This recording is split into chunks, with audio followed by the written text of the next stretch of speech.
Well, everybody, this is no surprise to have a wonderful bowler hat at the other end of my lens.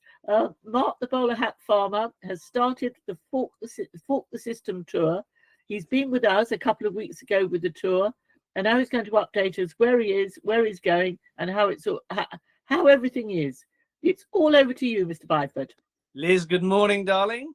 Yes, we've had a few nights out already where we've been on tour. We obviously came down to Kent. We've done so many already. In the last week, we've done Glastonbury. We did South Wales. We did London to the Swiss Cottage. And then we called in on the way home on Saturday to do the launching of a food hub in Ware. So it's been, a bit of a whirlwind, really, Liz. Glastonbury was amazing. I've never been to Glastonbury before. What a place to visit. Just makes your hair stand on end. Gloria loved it. She had the chance to go up the tour and so forth. So she really enjoyed herself on that. We stayed with friends. We stayed with friends of yours on the next night over in South Wales. That was another great event. We had loads to talk about that night, which I'm sure we'll cover some of today. We then travelled back to the city where we stayed with more friends and went across the Swiss Cottage, 120 people there. There was about 120 to 130 at Glastonbury as well. Very, very much what we're seeing, Liz, across the country is two requirements: that people are standing by the farmers and they want chemical-free food. And they want this thing, Liz, called freedom. And that's one of the things which is a contention with a lot of people at present, especially, the 50, 60, 70-year-old brigade, because they still remember what it feels like. So I think we're going to see, as we travel around the rest of the country, a lot more of this. We leave next weekend. We're going to, next weekend we're Ledbury to launch a farmers market and do a speech. We're going to Weston-super-Mare to meet with Sovereign Pete to talk about giving farmers the opportunity to become sovereign states within their farms, so that we can look at protecting the farms. Other people down there talking as well. We then go down to Stroud, to Somerton, to Truro for Easter Bank holiday. Then we come back. Then we head up to Burnley, all the way to Burnley next, and then we're in Derbyshire for the 25th of April. I'm speaking with a dear friend, Andrew Bridgen, someone I have at the top of my agenda of honourable men. Then we're going, Wendover, Bedford, Leicester, Northampton, Lincolnshire, before we head up to Merseyside, Cumbria, Northern Ireland, up to Scotland. And then I think we probably be coming home for another cup of tea. Mark, that's absolutely fantastic.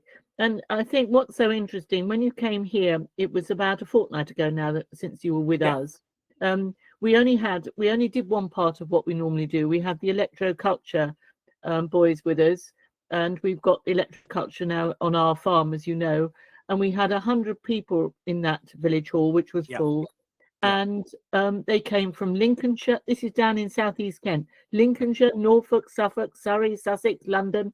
Absolutely unbelievable. We had the opportunity, obviously, to go down there, and come and see what you guys were up to. Like you say, 100 people in the room.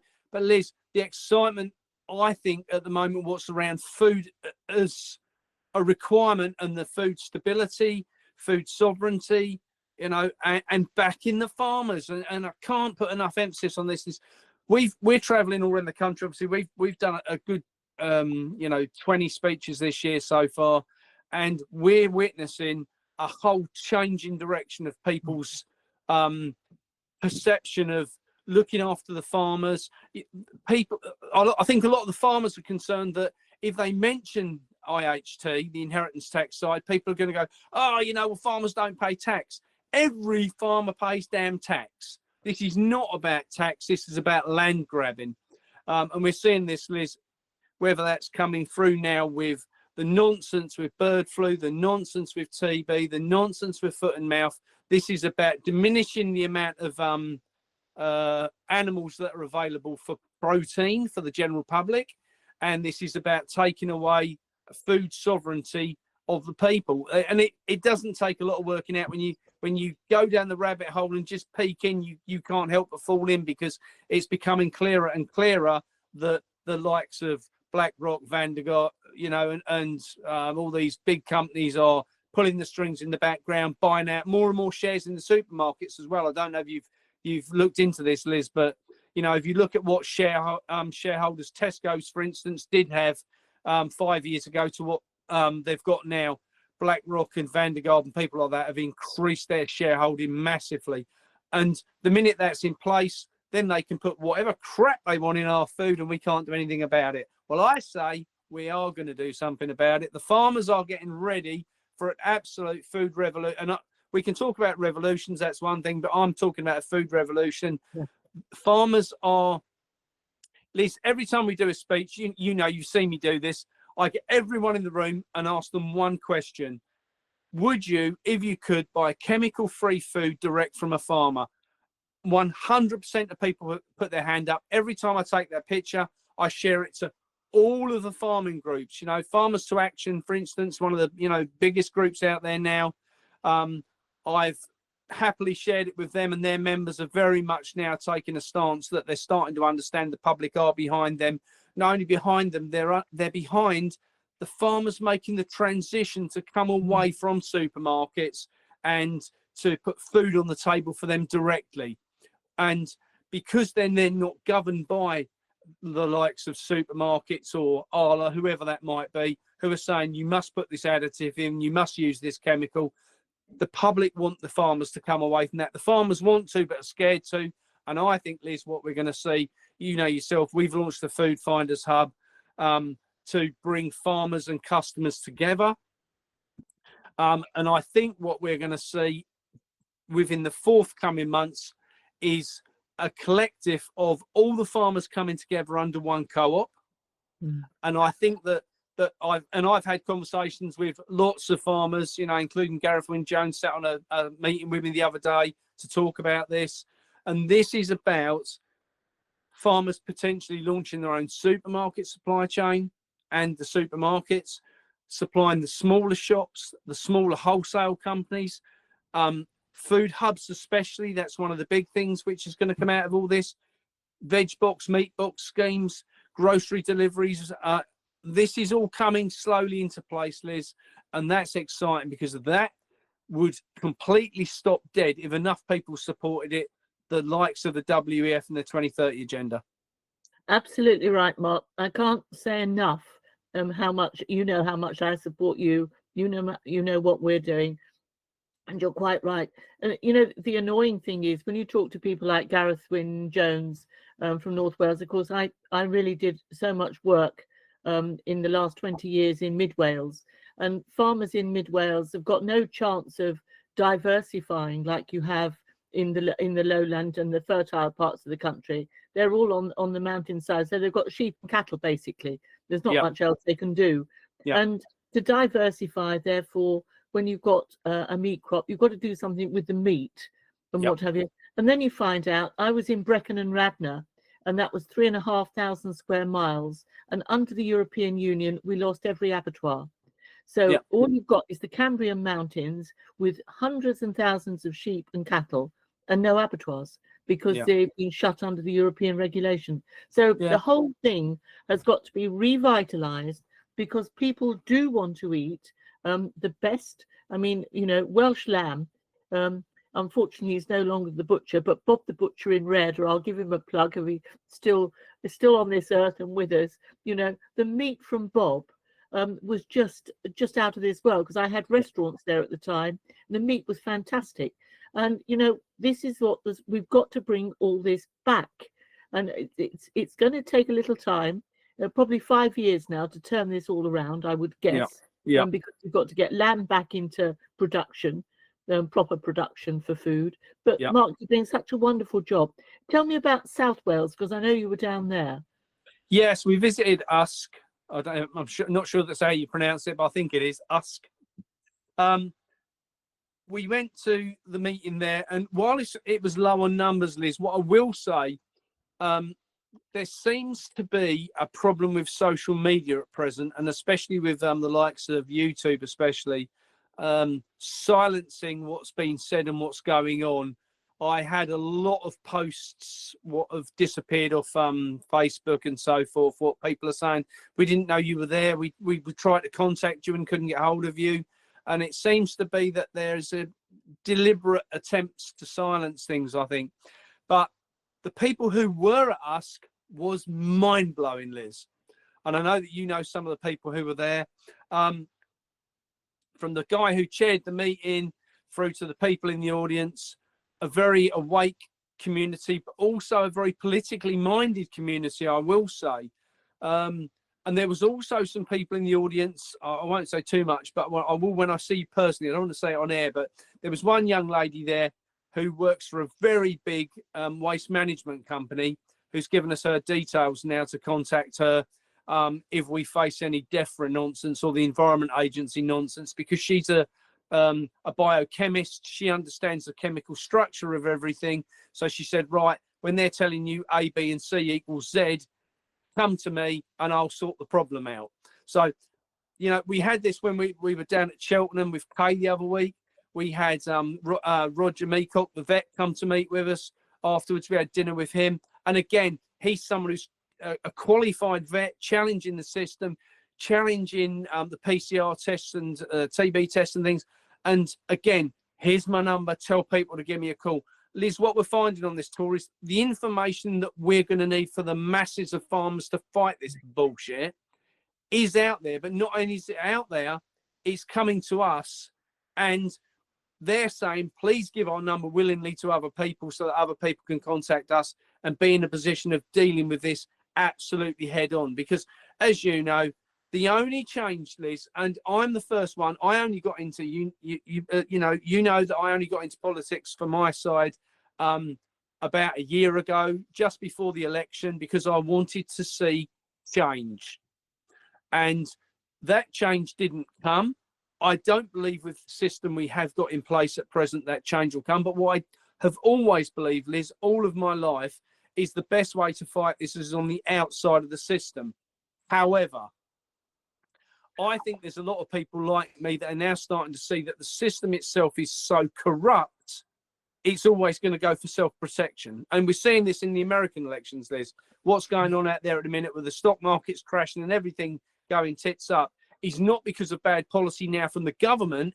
It's the people what were in government detrimentally trying to destroy it. So what I see that we've got to do is, one, we've got to unite the people. And two, we've got to unite behind the party that's going to make the change. And, you know, I think, you know, can I pick on the pink elephant in the room here, Liz, at that part of the conversation? I've obviously known for some weeks that there is going to be a new political party coming along. I've been delighted to be involved in the slightest bit with that. And I think we need to talk about that, because I'm someone who, I don't stand on my laurels, Liz. You know me well enough to know that I just want to get a message out there for two reasons. One is that we have 4 years to change the system and get enough people in place to make sure that change comes. The biggest thing for me, more than anything, Liz, is that the public need to know there is the potential to change things. Because I do lots of talks, and if I do a talk about, you know, oh my God, there's going to be food shortages and food starvation, it'll get 80,000 views. If I do something where I talk about, you know, oh, you know, we've gone to this great project today and they're growing an amazing amount of food and it's going to go to the local community, what happens? It gets 5,000 views. Now, unfortunately, we live in a society where bad news sells, and this needs to be about not the bad news. We know what bullshit's going on, Liz. We know what the bad stuff's going on. What we now need, and everyone at the meeting say one thing to me, Mark, how do we get out of this? Well, I think you know the answer, Liz. It's time to talk about it. Who's interviewing who here? you've turned the tables really, because I wasn't going to do this afternoon. Well, But yes. if you don't want to, let's No, not. no. That's not the thing at all. But I'm more, the Fork to me, Fork the System tour is so important. And yes, okay, we'll talk about it. We've started a new party, Farmers, Food and Freedom Party, for everybody, but for everybody that's working with us, so that they've got a home to go to politically, and also we've based it on common sense, fearlessness and truth. Now, when you look at the previous people that we've had in Parliament, fearlessness doesn't come into it. They kowtow and collapse, or don't speak about all the things that we all need to get done. And this has now got to stop. And this is the party that's going to do it. And no stone will be left unturned, and no elephant will not be talked about. I promise you, because it's all got to come out. The whole damn lot of it. The UN agendas, what happens with the WEF and the people above the WEF, the corrupt banking system, the corrupt bankers at high level, etc., etc. So we've got to. This party will do it all. We've got the right people coming forward. We hope to launch properly.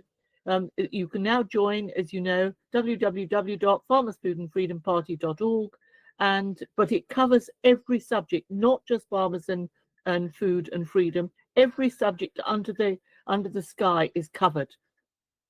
Yeah, So I think that's one of the most important points for this. This isn't a farmers' party. You know, I think people have said to me, "Oh, is it a farmers' party?" No, because it's a one-trick pony if that's the case. But Liz, one of the things that I did a video, I think you saw the other day that I did, and for me, the three words, what strikes to me is, without any farmers, we don't have any food, and without any food, we don't have any freedom. And for me, those three things are fundamentally, all right, it's maybe rich coming from me from the farming side, and someone who's very passionate about food, and talk about freedom. But I think that most people are starting to understand there are issues. Those issues are very deep. I genuinely believe that if we go another 5 years without a change in Parliament, it is too late. And I see this with the food system at the minute, Liz. Day by day, it's been carved off at the knees. Different little things that are being put in place worldwide, not just in England, I have to say. But our vulnerability comes, from us being on a little island. If you look at the 2030 agenda and say, well, no planes, no boats, no trains, where's food coming from?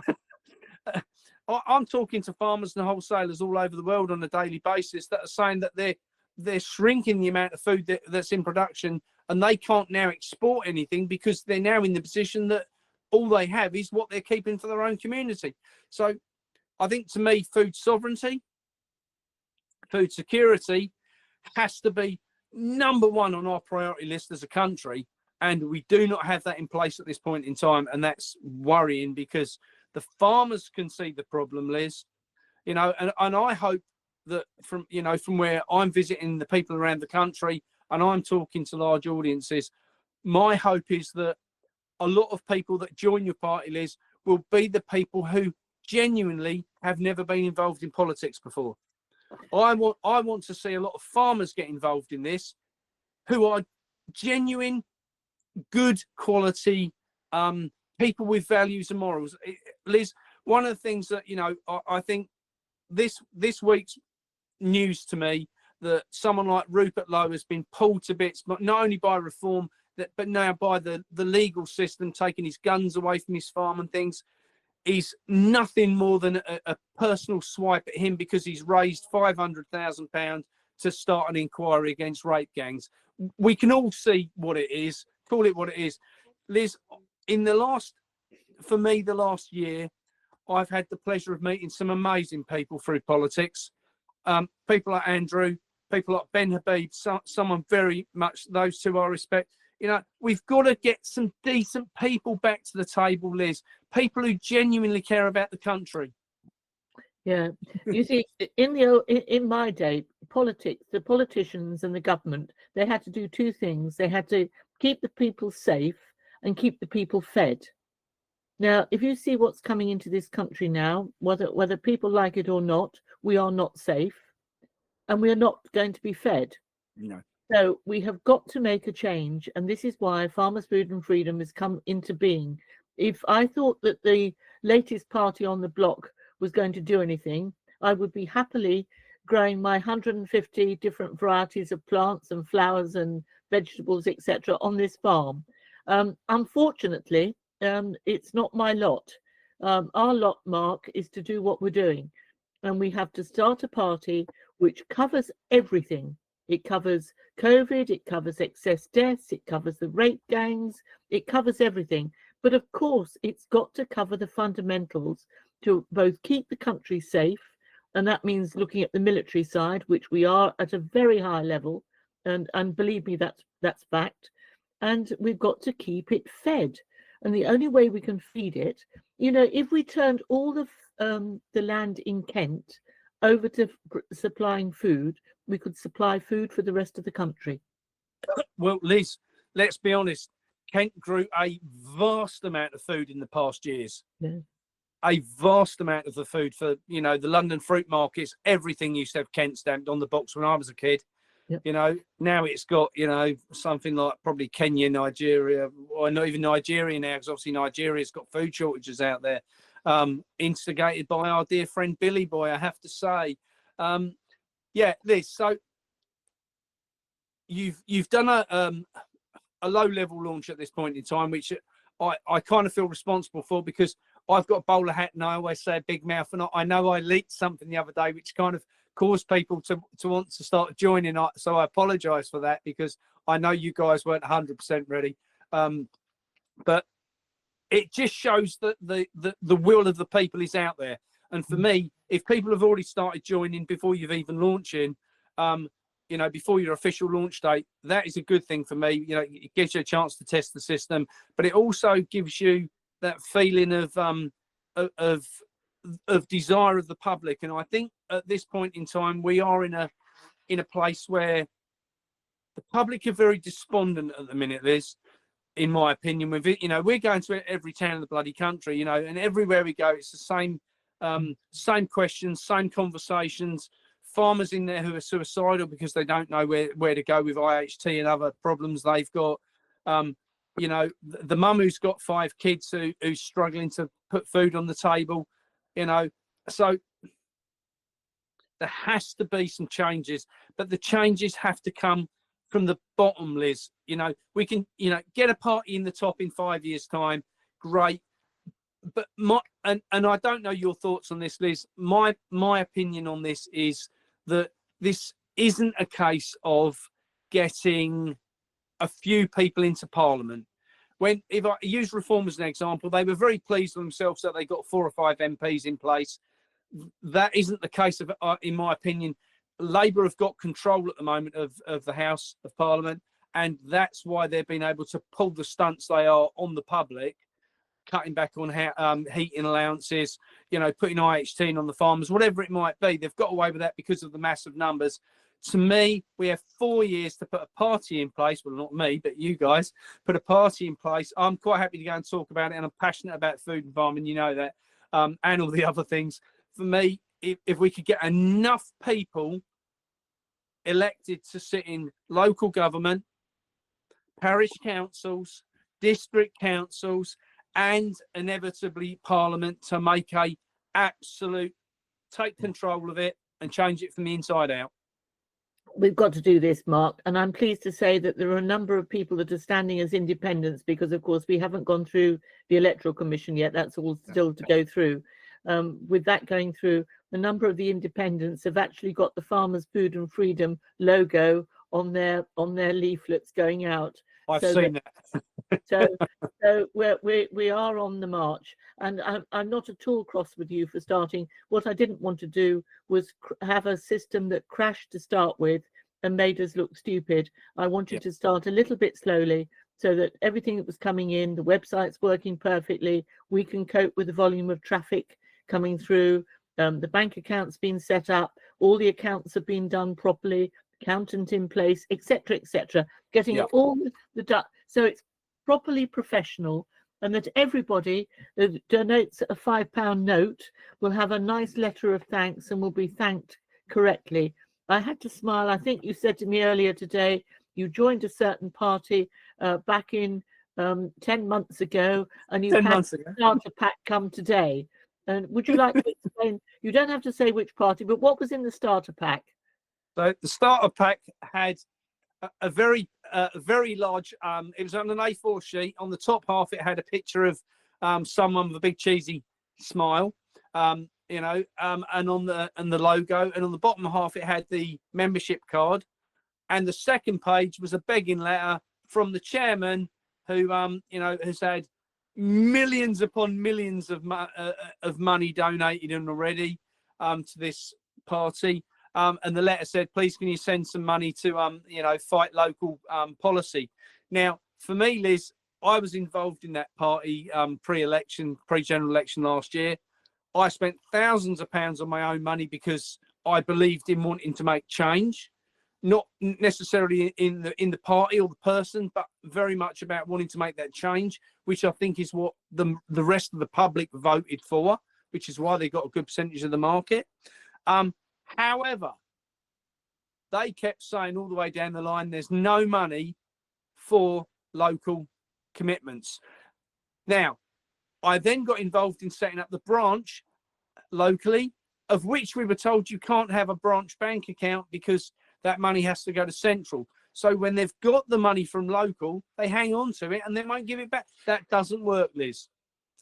And I'm, not telling you how to suck eggs here. I know that my limited experience of the system for this type of thing is that it needs to be, yes, you need a centralized party, but it needs to be very much kept in tiny little hubs so you can control it.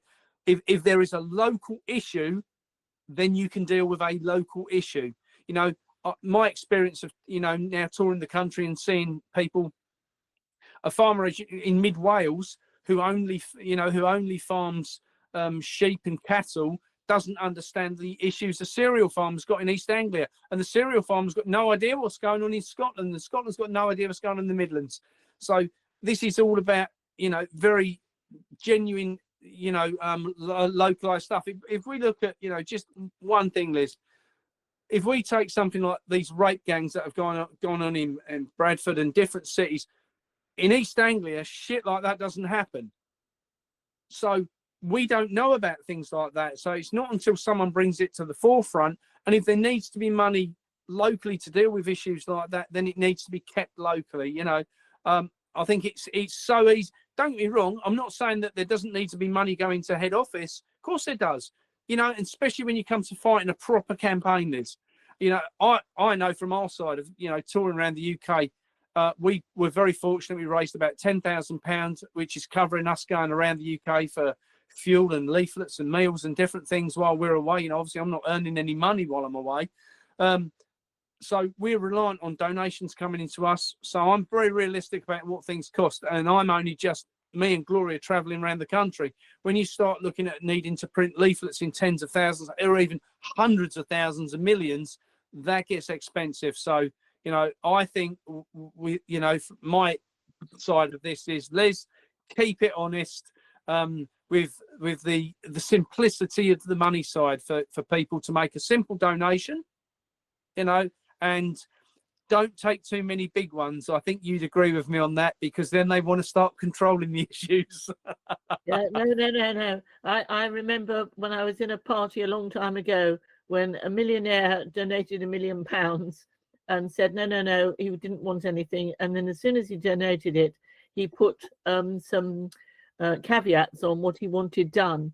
And this was with the late, great James Goldsmith. And James Goldsmith said, thank you very much, and returned the check.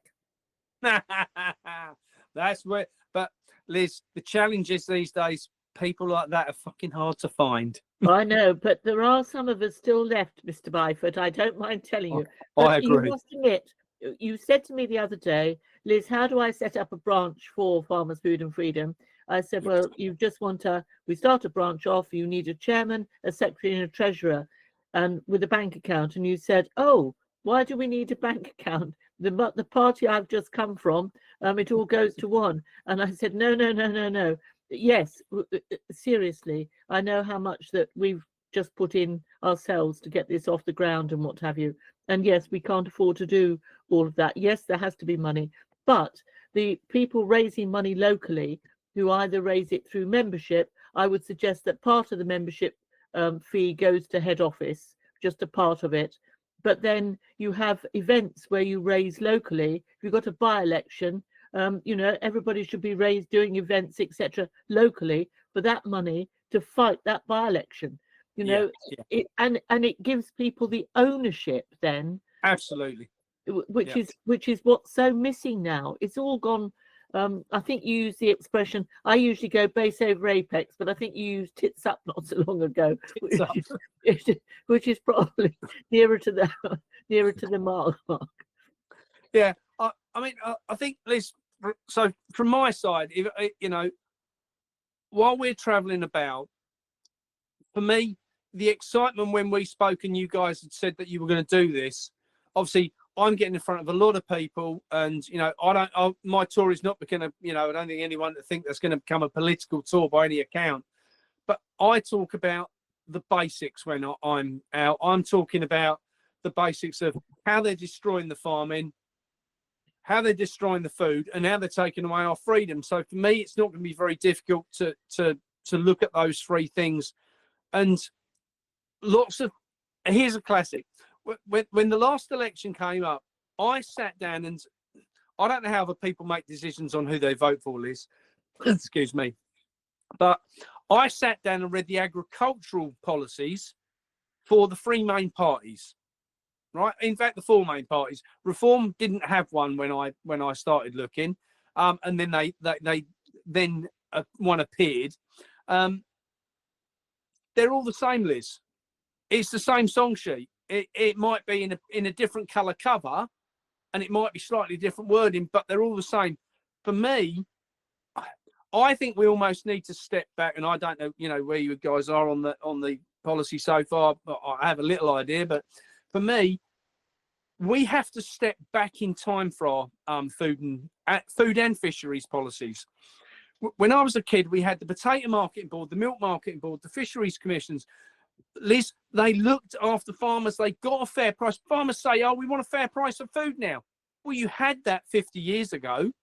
You know, when the potato marketing board looked after the price of potatoes, they told people this year, grow less potatoes or more potatoes to keep the price stable. And people say, oh, yeah, farmers will say, well, the price didn't go up or down much. You know, no, that was deliberate. That's what we need, stability. And you know, and I think one of the things, if I can suggest anything for a policy, Liz, get rid of the bloody Europeans fishing our waters. Can I just say, if you go on to the Farmers Food and Freedom Party website, look up agriculture and fisheries. Okay. Under policy. I've not seen that yet because we've been away, obviously, and I've only had my mobile phone. You're getting behind the times here, Mr. Byford. Do catch up. I think you'll find that all the things you've mentioned and things like eradicating TB and this sort of thing is all down there, because we all come out. Where this party is concerned is the people that will be talking about, for instance, defence, will be senior people, possibly retired now, who've done the work and can see what needs to be done. And these are the people coming out of the old type police force that we all knew and loved, the old type judiciary, nothing like we've got now. If you look at the policy side, it's only a start. We've not firmed everything up yet, because the small committees that will be in charge of the policies will all come out of the right thing. So farmers will be writing the policy for the government to follow, not some idiot who's in Whitehall who wouldn't know a blade of grass from a blade of wheat. You know, but they've got a degree. Oh God, yes. Don't let's go down this road. Otherwise, we could be taken off air. But yes, you know what I'm saying. In each different quarter, we will have people in charge of making the policy who've come out of that particular sector. And so it's and that's being done at the moment. We're not waiting for to get a spokesman in 10 years' time. That's all being done at the moment, Mark. So, but where farming is concerned, you know, I've got a hand in that as well. I've been involved in farming for all my life. So there we go. Mark, thank you for this afternoon. Pleasure, darling. Okay, Liz, before you go, one question. Yes. So, and this is probably should be coming from you, but I'm going to ask you the question here because I'm very passionate about what I talk about and my belief in the system you're setting up. What's the name of the web address again? www.farmersfoodandfreedomparty.org. Okay, and people can go there and they can register, as I have, to become a member. Yes. They can make donations as well. Yes. And from that, as we start to get localized groups forming, then presumably the people who want to step forward as, I don't know, a parish councillor, a county councillor, district councillor, and potentially in long-term stand as politicians, they'll come through the system. They will, and they'll come through via the branch system, Mark, because what we are desperately keen to have, wherever possible, you have a local person standing in the local constituency. Okay? And to hell with this parachuting people in from central office. It's not no good. No, the thing is, Liz, my understanding of this, and talk about grassroots here, if you've got, let's say a local, I'm going to say a farmer because it's coming from my side of this, right? So if you've got a local farmer who stands for a county councillor or a district councillor, whatever that might be, he's going to be someone who's known in his community. And that's what we need. We need to get back to people knowing, one, who that person is, because I've never even met our politician in our town. You know, I've never met the guy. I don't know who he is, who he represents, what his thoughts are, nothing else. You know, the last one we had before that was a Conservative, and she was a scally if ever there was one on the planet. I had no faith in them at all. So for me, this needs to be about that local side of things and people getting back to the reality of who they're dealing with, you know, so that we can do that. Yeah, I 100%, Mark. We're all there. If you go on, as I say, and look at the various parts of the site is nowhere near finished and will be updated all the way along, but it's up and running and the basics are all there for people to have a look at. So and on the front page is something called Fork the System Tour, and what I want is the tour dates, and they'll go up on the news so that people can see from the website exactly where you are and when, Mark. So if you can ping over the latest diary dates for that, I'd be very grateful. Certainly. Okay? And I'll keep any of my events open, Liz, that you want to do an official launch at. Obviously, all the events will be there for you to come to, darling, as I have the pleasure of coming to yours. That's very, very kind. And we are hoping, you never know, that we might be able to do this by the end of April. Certainly, we're hoping by the middle of May, because we've got an event at Exeter Racecourse on the, I think it's the 17th of May. 17th, yeah. If that's the Saturday. And but we want to do it beforehand if we can at the end of April. So there we are. Fantastic. Liz, as ever, it's been a pleasure to be with you, my lovely. Take care. We'll see you soon.